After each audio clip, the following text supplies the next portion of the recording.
Ada ustadz kecil melanda Makassar ya.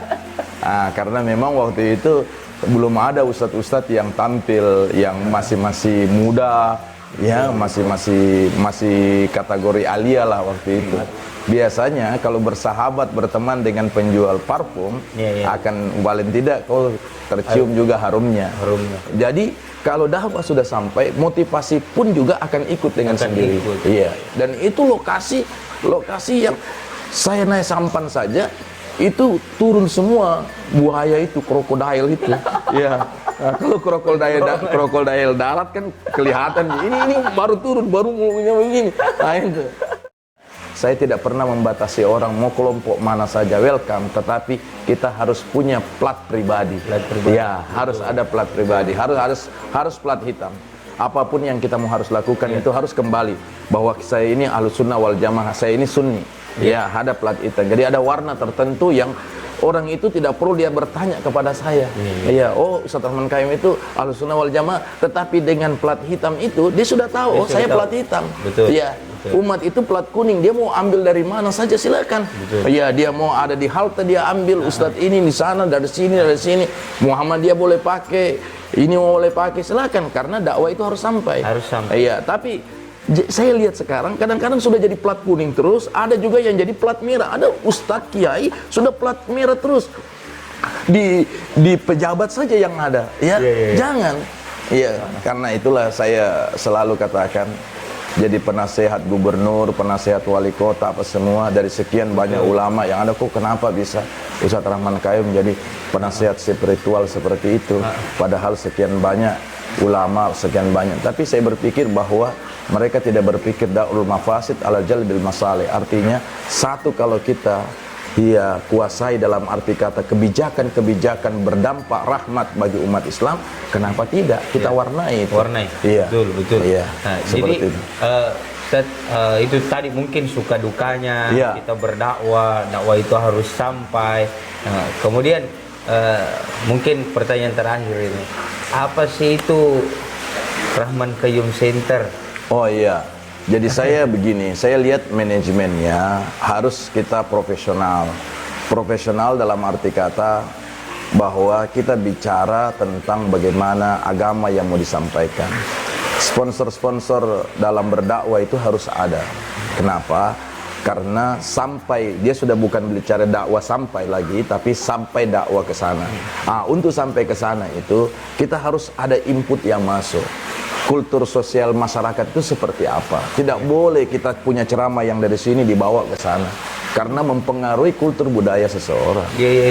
Ini yang kadang-kadang yang hadir petani, yang dibicara pedagang, yang pedagang, karena modal ini tidak ada. Dan memang sekolah itu menentukan untuk memberikan pencerahan. Saat kapan kita berada di level akademik, saat kapan kita berada di level petani, saat kapan kita berada di pedagang, tidak bisa. Karena kapan kita singgung tentang profesi mereka, kita bicara kultur budaya mereka, maka mereka lebih mudah kita ketemu. Ada saatnya orang biasa yang panggil orang Makassar, dia akan berbahasa Makassar. Tidak, padahal kultur budaya dia di situ adalah dia majemuk sekali, ada orang Jawa, ada ini, bahkan ada yang minta request, Ustadz jangan bahasa Bugis ya, bahasa Makassar ya, kalau bisa bahasa Indonesia saja. Iya, yang bahasa, karena kita diajak untuk input. Jadi Rahman Qayyum Center itu mengatur manajerial dan input yang masuk sebelum kita berdakwah. Jadi bukan seperti dalam arti kata membuat bahwa ada transaksional di situ. Enggak, dia artinya ada input yang masuk. Nah, setelah mereka mengundang, kita butuh program yang masuk. Apa Anda mau dari dakwah saya? Umpamanya proposal spiritual, umpamanya ada pelatihan spiritual. Oh, kita butuh lurah-lurah ini harus berikan pencerahan tentang pemahaman konsep agama itu dalam kekinian, umpamanya kita kasih. Konsepnya seperti apa? Saya sodorkan. Yuk, meminta guru besar, meminta doktor, meminta ini, kami siapkan pelatihan itu. Supaya apa? Seorang lurah dalam kebijakan, atau seorang camat dalam kebijakan, seorang pemimpin dalam kebijakannya, kalau sudah ada warna dengan agama, pasti itu kesimpulan terakhir itu endingnya selalu di agama. Kalau background agamanya bagus. Nah, background agama inilah Rahman Qayyum Center masuk ke dalamnya untuk bisa mewarnai itu. Iya. Tapi dengan model dan gaya, style yang ada dalam konsep mereka. Iya. Jadi jangan kita ambil konsep kita paksakan mereka, tidak boleh. Betul. Ya, makanya kultur dakwah, sosial dakwah dengan adanya kehidupan masyarakat itu kita harus tahu seperti apa. Saatnya kita harus bicara. Sebenarnya kalau dalam dakwah itu kita baik, nawa itu kita, insya Allah dengan sendirinya akan terbaca ini. Oh, ini kultur masyarakatnya seperti ini. Boleh berulang materi itu, tetapi materi itu boleh berulang dengan ketentuan satu, yaitu dia punya referensi tambahan. Ya. Berarti ada tambahan. Ada tambahan referensi. Betul. Tidak bisa, umpamanya saya lihat sekarang dai-dai kita yang muda-muda, yang di Macini itu yang dia bawa ke sini, ini yang dia bawa ke sini, ini dia bawa ke sini. Akhirnya dia tidak bisa. Orang lagi, oh Macini lagi perang apa ini harus kita lihat. Oh ternyata Israel itu pindah di sini, ya. Palestina itu pindah di sini. Ya sudahlah, kalau kamu mau wakafkan dirimu jadi jihad, sudahlah simpan itu. Nanti kita berjihadlah sama-sama. Jadi cara menyampaikan itu maksudnya seperti itu. Jadi kita tidak bisa katakan karena makin jauh, dan ini pola yang harus kita rubah. Tidak boleh membenci orang. Makanya saya selalu prinsip saya, jangan pernah benci orang dalam kemaksiatan. Yang kita benci adalah sifatnya, jangan orangnya. Betul. Kalau orangnya yang kita benci, maka dia akan jauh dari hidayah. Betul. Itu prinsip dalam dakwah. Kalau kita sudah membenci Nabi Muhammad, tidak pernah benci Abu Jahal, tidak pernah benci Abu Lahab, biarkan Allah yang membenci. Ya tabbat syada abillah wa tab. Ya. Jadi ini bagian daripada metode dakwah yang harus dengan kita ambil. Terkhusus kepada dai-dai muda. Ya, dai-dai muda. Pembelajaran. Pembelajaran. Makanya saya sebenarnya itu Pak Dokter, kayaknya memang harus ada pelatihan-pelatihan untuk dai-dai muda ini supaya mereka, saya termasuk saya, bisa berkembang dan bisa mengikuti jejak. Iya. Jadi saya lihat ini, saya biasa kalau tiba-tiba harus bersamaan dengan mereka, saya biasa perhatikan hamdalah itu juga, ya. Hamdalah itu mempengaruhi. Ini kalau soal mati, alhamdulillahirabbil alamin wassalatu wassalamu ala asrafil anbiya wal mursalin. Dia tidak kondisional. Dia lagi kondisional, dia bawa lagi alhamdulillahilladzi khalaqal insan atau tabarakalladzi biyadihil mulku wa huwa. Itu lagi berulang. Sama dengan sekarang. Hampir semua pendakwah Jumat takziah singgung corona. Enggak usah singgung itu. Itu sudah sangat populer. Bawa dia ke materi lain. Jadi begitu naik khutbah, corona lagi seng, ya. Pergi takziah, corona lagi. Datang penceramah pertama, corona. Ini saya akhirnya tidak pernah saya dapat ada orang berbicara di saat suasana corona. Suasana corona itu dia hanya berjalan di 2 minggu bagi ustadz. Ya, dalam perspektif agama, nilai, ya. Ya, boleh kau singgung corona tetapi solusin problem dengan ibadah. Umpamanya baca doa tolabala untuk menjauhkan kata wabah itu seperti ini, ya. Tidak mungkin ada kata wabah dalam doa tolabala kalau Nabi tidak pernah mengalami secara kondisional pada saat Nabi itu hadir di kota Madinah ataupun kota Mekah. Ya, itu saja diajarkan. Tidak usah lagi masuk ke ranah kesehatan, ranah kedokteran. Oh, ini interpretasi ini. Jangan, karena bukan bidangmu. Bidang kita kasih solusi problem. Iya, kasih solusi problem dengan ibadah. Ya, kamu baca surat Insyirat, Alam Nashrah Laka Sadrak, ya. Kamu lebih banyak melakukan istighfar karena ini teguran Allah. Sudah, kasih amalan saja. Enggak usah. Setelah itu singgung sedikit atau di akhir, ya, di akhir baru tutup sudah. Ini tidak materi dari atas ke bawah semua corona. Ya, jadi akhirnya ada kejenuhan di kalangan umat. Ya, jadi terakhir Pak Dokter mungkin ada pesan-pesan Kak. Iya. Jadi untuk dai-dai muda. Iya.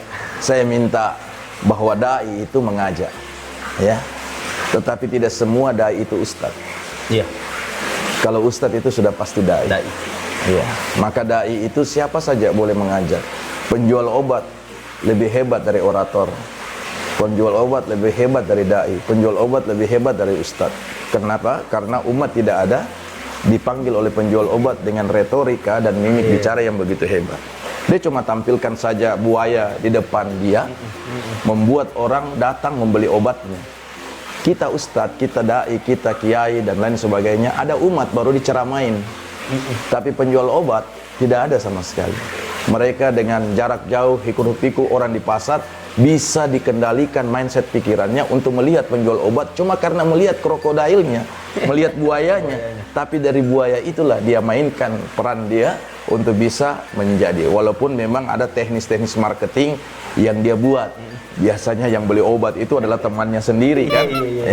Ini salah satu teknis marketingnya mereka. Nah, makanya saya minta kepada kita dai-dai muda, sekolah dan belajarlah, banyak membaca ya.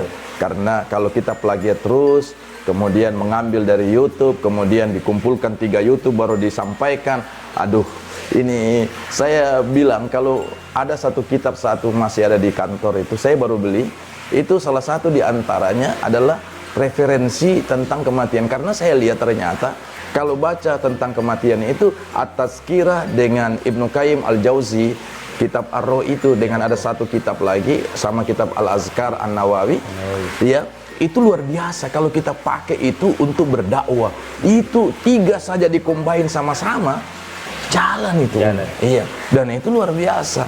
Nah, iya, itu bagian saya minta kepada dai-dai muda, insya Allah. Sebenarnya saya juga merasa muda. Kan perasaan itu kan boleh juga disampaikan, betul, ya, bahwa muda itu tidak harus ukuran umur, ya. Jadi broci dimanapun kita seluruhnya berada, itu tadi bincang-bincang saya yang santai, tapi mudah-mudahan insya Allah ada manfaat di dalamnya yang kita bisa ambil, ada ilmu yang bisa kita ambil, terkhusus bagi saudara-saudaraku dai-dai muda, ustadz-ustadz muda. Ya, ini banyak sekali pelajaran. Jadi pesan dari beliau adalah banyak terus membaca, terus belajar, terus menggali potensi yang ada. Maka insya Allah kita akan bisa menyampaikan dakwah, dan dakwah itu sampai bukan sampai dakwah. Jadi kurang lebih seperti itu, broci-broci. Mudah-mudahan insya Allah kita seluruhnya dalam lindungan Allah Subhanahu wa Ta'ala. Dan terima kasih Pak Dokter, Pak Ustadz, saya terima kasih banyak kesempatan tak di repot-repoti di rumah tak. Jadi insya Allah, jadi ini pembicaraan singkat saya, bro. Oke? Dan jangan pernah lupa dukung terus channel saya Muhammad Irsyad Abdullah Channel dengan cara subscribe, like, and share sebanyak-banyaknya. Share kepada datuk, tate, tata, upata, mamat, tak, bapak, tak, sepupu, tak, tetangga, tak, teman, tak, semuanya bro, supaya tambah semangat kak lagi bikin kontennya. Oke? Saya Muhammad Irsyad Abdullah. Assalamualaikum warahmatullahi wabarakatuh. Waalaikumsalam warahmatullahi wabarakatuh.